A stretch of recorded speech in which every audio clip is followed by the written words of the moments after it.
The test is in 4-part, Part 1, Part 2, Part 3, and Part 4. Now look at Part 1. Part 1. Well, I'm looking for a reasonably priced holiday. I went to South Africa for a month last year, and I'd like to see North America this time, maybe Canada. First, you have some time to look at questions 1 to 6.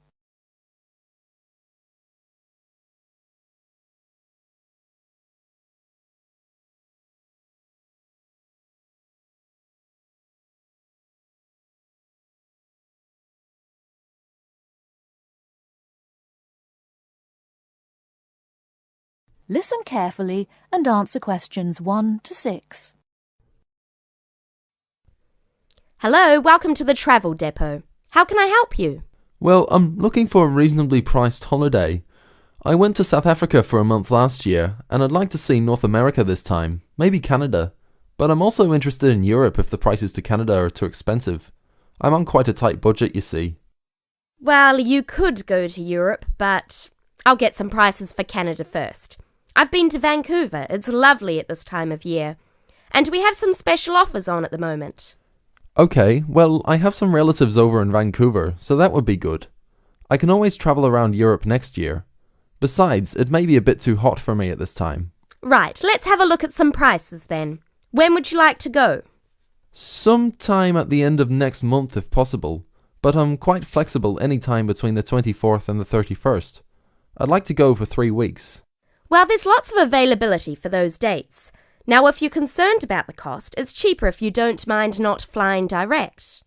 Sorry, what do you mean? Well, if you don't mind changing planes, then it's cheaper. Oh, well, I don't mind changing planes. In that case, the cheapest flight I have leaves on the 25th and changes in New York. It's only a short stop. You'll be in the airport for 2.5 hours. How does that sound? Sounds good, but what's the price? That's £412 for a return flight, but that doesn't include airport tax. Would you like to arrange any accommodation? No, I have a cousin I can stay with. All I need is the flight, so I think I'll take that one. Right, I'll just check availability for your return. 3 weeks, did you say? Yes, that's right. Okay, well, there are seats available on the 14th or the 15th. Which one would you prefer? The 14th sounds good. Yes, from the 25th to the 14th sounds fine. I'll reserve that for you then. Can you tell me your name, please? Jim Jackson. Is that Jackson? That's right. And can I take an address and contact number? Yes, it's 10 Allen Road, Oldham. Do you want a home number or my mobile? Either's fine. Well, my home number is 0151 433 398. Okay, so you're booked on flight number VN217 to Vancouver, leaving London Heathrow at 11:35 in the morning on the 25th and returning on the 14th. So that's 20 nights. Now, one more thing.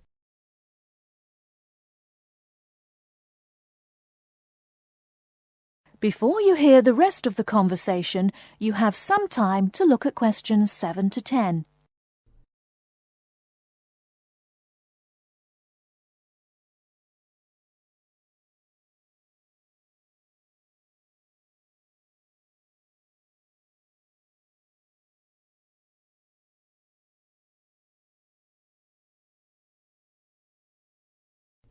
Now listen and answer questions 7 to 10. Now, one more thing. Do you have any travel insurance? We recommend all our clients take out some kind of cover, even though most people don't end up needing it. Most people have it just for peace of mind. Well, what type of cover do you have? There are 2 choices, the Gold Star and the Silver Star. Our most comprehensive cover is the Gold Star, which will cost £21 for the period you are away. It's a good policy because it covers almost all eventualities, even extreme sports such as snowboarding and skydiving. What about the Silver Star? That's £18, but it doesn't cover you for any dangerous sports. Well, for £3, I think I'll take the first one. The gold cover, please. Right, and is there anything else I can help you with? Well, do you have any information about what to do in Vancouver? Yes, I'm sure there's something on the computer that can help. Yes. There's a Shakespeare play at the theatre, but at $54 it's quite expensive. That starts at 8 p.m. The City Museum is really popular too, if you like that kind of thing. They have a special exhibition of Japanese armour next month. Entrance is free and the museum is open from 9 to 4:30, Monday to Saturday. Would you be interested in either of those? Oh, well, maybe. Well, I'm sure you can arrange that when you get there anyway. So it's the flight and the Gold Star insurance. That's £433 in total. Can I pay by Visa? Yes, of course. If you start... That is the end of part 1. You now have half a minute to check your answers.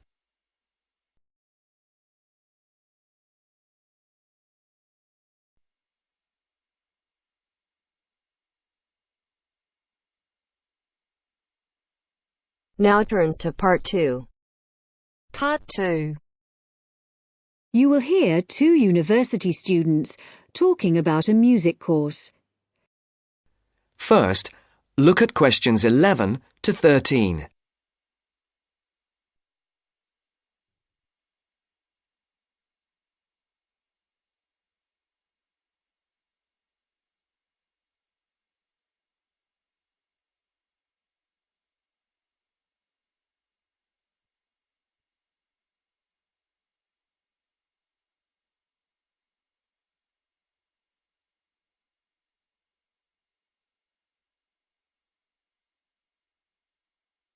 As you listen to the first part of the interview, answer questions 11 to 13. Josie, come in. How are you? I'm good. Can I get you a coffee or anything? No, that's okay. I can't stay long, but you said you wanted to talk to me about that course I'm doing this semester, Music 103? That's right.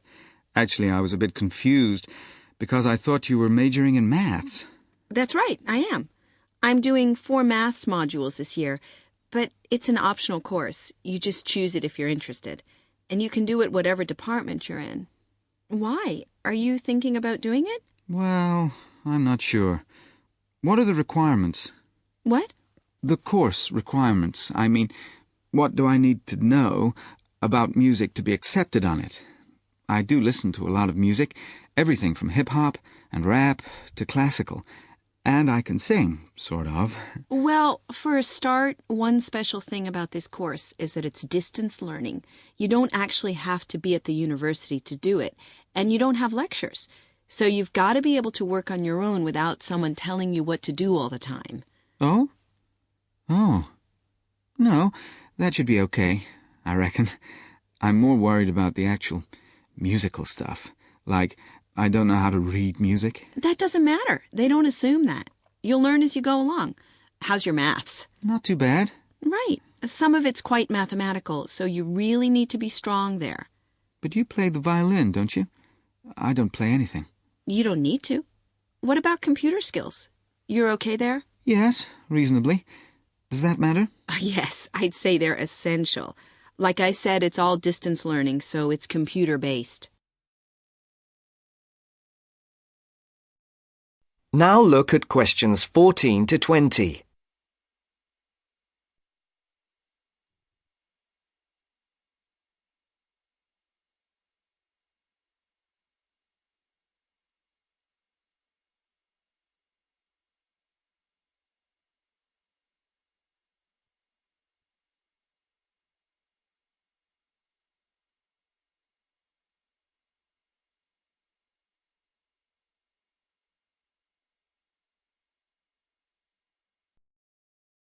But what about lectures?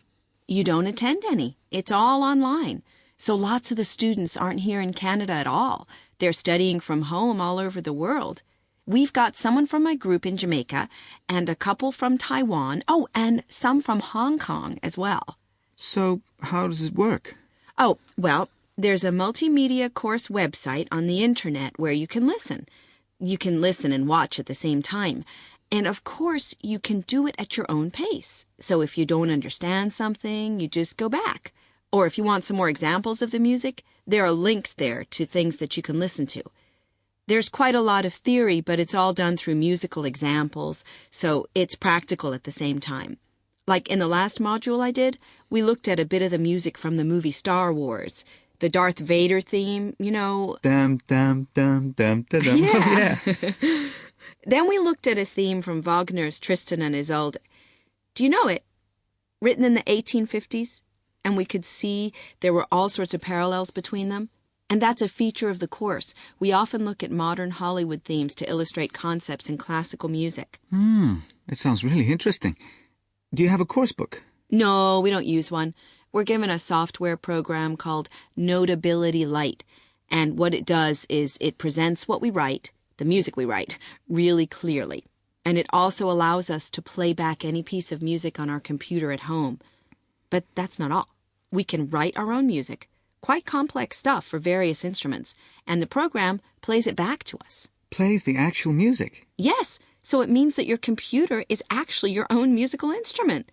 And we can even submit our finished pieces to our tutor by email. So you do need your own computer, obviously. Yes, with at least 64 megabytes of RAM. That's okay. I've got 128. Oh, and a CD-ROM and a sound card, of course. No problem. So, how long is the course? It's 6 months. There are 2 a year, so you could actually enroll for the next one if you wanted. It starts in January. I started last September and I finish in February. And how many credits is it? 3. In order to pass, you've got to do 6 assignments. I'm just doing my 4th one now. And take a final examination. Oh, anyway, why don't you call round sometime and I'll show you the sort of things we do. You can even listen to some of my music. That would be great. Well, thanks, Josie.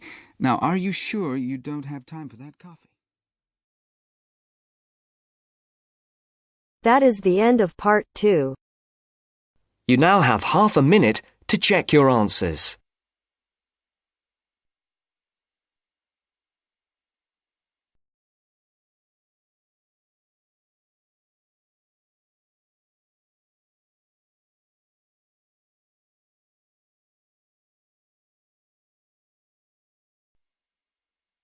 Now turns to part 3. Part 3. You will hear a talk on ocean spills. As you listen to the talk, circle the appropriate letter for questions 21 to 23. First, look at questions 21 to 23.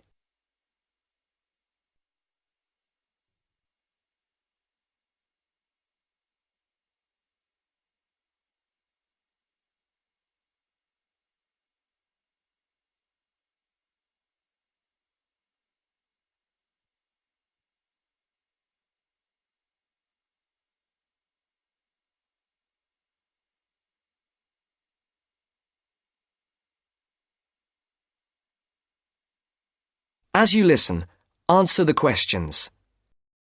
Good morning, everyone. Today, I'll talk about unusual ocean spills that have occurred in the world's oceans. In November of 1992, people at beaches in Canada and Alaska noticed something strange.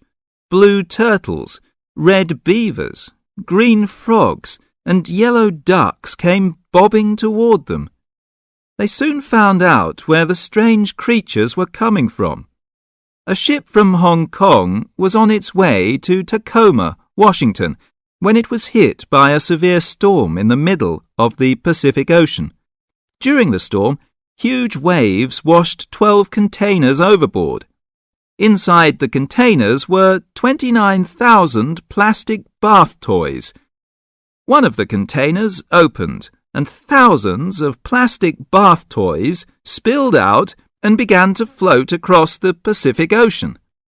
10 months later, the first yellow ducks arrived on the North American shore.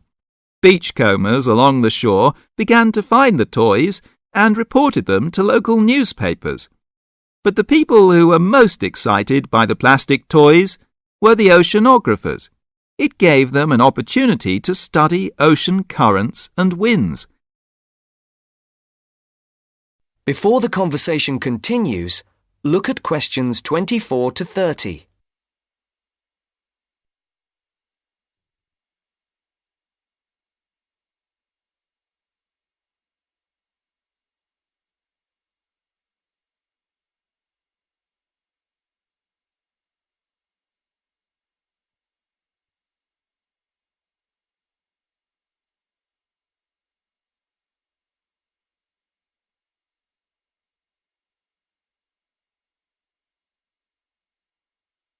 Now listen to the second part of the discussion.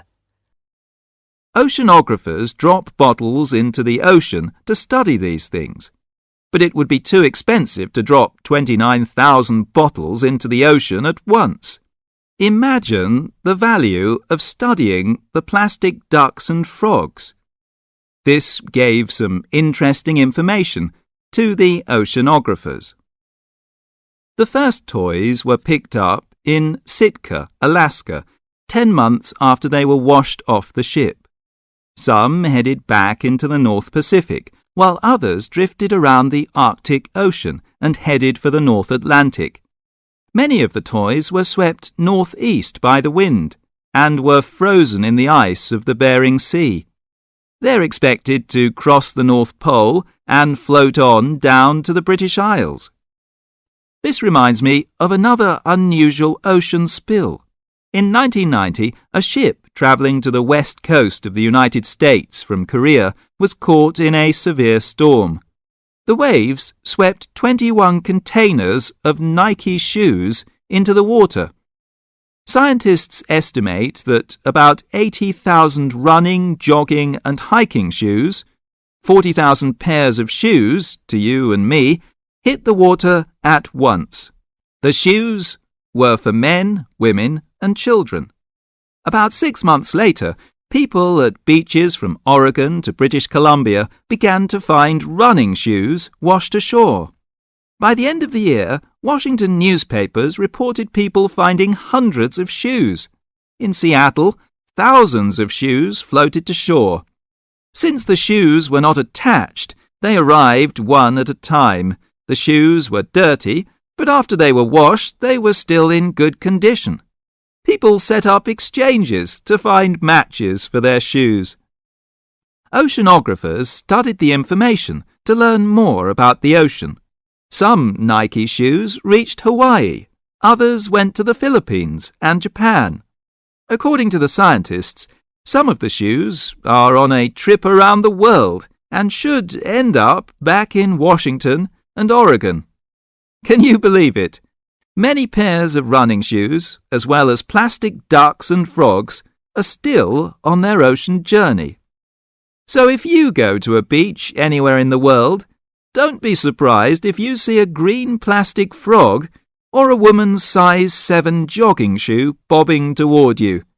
So keep your eyes out, so you may find free bath toys and even a new pair of shoes.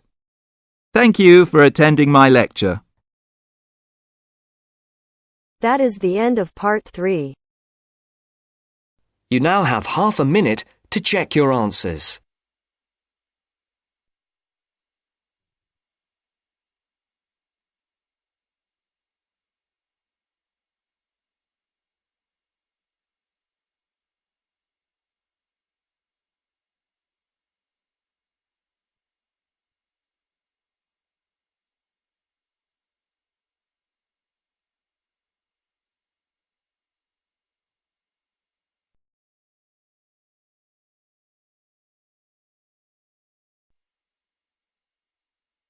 Now turns to part 4.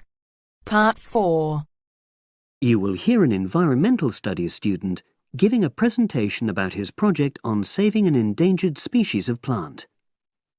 Now you have some time to look at questions 31 to 40.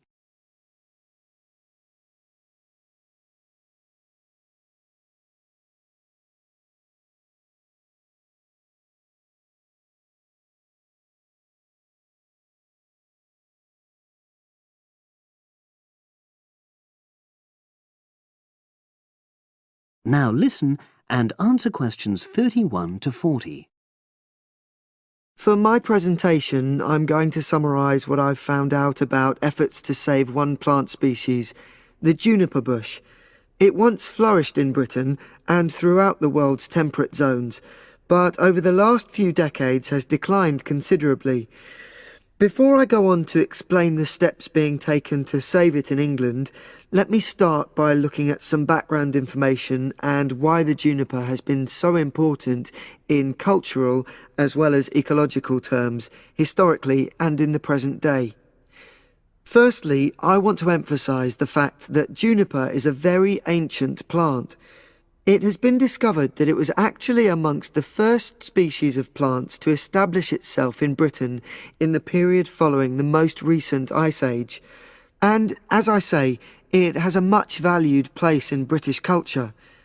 It was used widely as a fuel during the Middle Ages because when burnt, the smoke given off is all but invisible, and so any illicit activities involving fire could go on without being detected.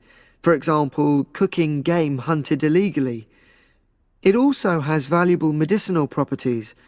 Particularly during large epidemics, oils were extracted from the juniper wood and sprayed in the air to try to prevent the spread of infection in hospital wards. And these days, perhaps its most well-known use is in cuisine, cooking, where its berries are a much valued ingredient, used to flavour a variety of meat dishes and also drinks. Turning now to ecological issues, juniper bushes play an important role in supporting other living things. If juniper bushes are wiped out, this would radically affect many different insect and also fungus species. We simply cannot afford to let this species die out.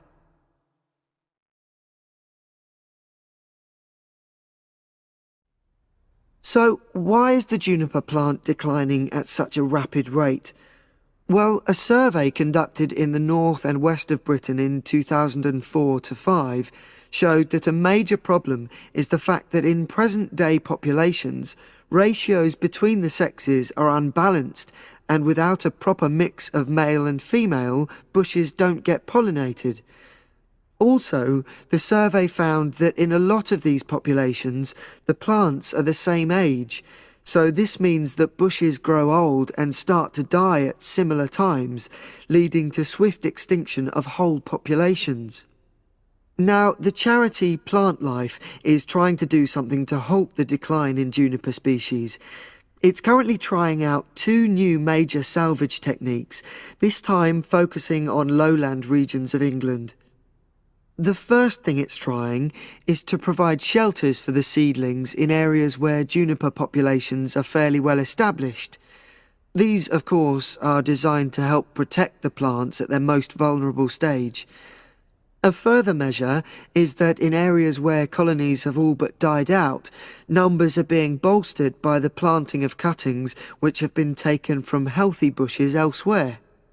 Now, I hope I've given a clear picture of the problems facing this culturally and ecologically valuable plant, and of the measures being taken by Plant Life to tackle them. If anyone has any questions, I'd be happy. That is the end of part 4. You now have half a minute to check your answers.